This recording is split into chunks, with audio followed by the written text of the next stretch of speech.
I started teaching people rope flow not just out of finding my own spinal stiffness and how it affects my walking and my running and my feet, but when I watch most people walk, they walk with very stiff shoulders. It's mostly moving the arms. Sometimes it's just moving one arm. That affects everything down to your feet. So we can blame it on normal fitness.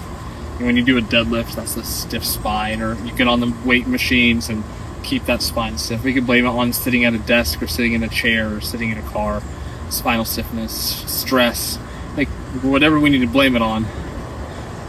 The spine affects everything.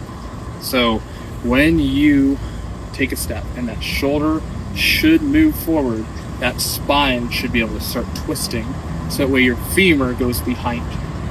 Once your femur is behind you, at the same time that heel is coming off the ground, and your weight is going from this pronated state onto the big toe onto the little toes, thanks to this whole domino effect. When the spine is stiff, that we're taking a big chunk of the dominoes out of that little cycle. When you think of a baseball player, they're not swinging the bat with just their arms. They're throwing their whole body at it. The spine is going through rotation. That heel is automatically coming off the ground and twisting. So it's being loaded, and now we're twisting. And so that's just an over-exaggeration of what happens when you walk. Except for when you walk, you're not just doing this one large swing, you're doing 10,000 steps.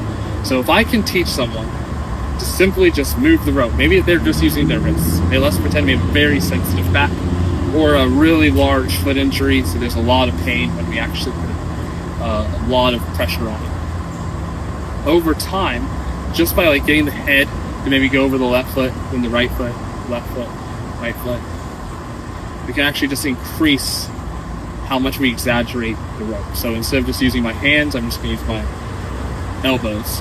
And maybe I can use my shoulders. I can maybe over-exaggerate the pattern.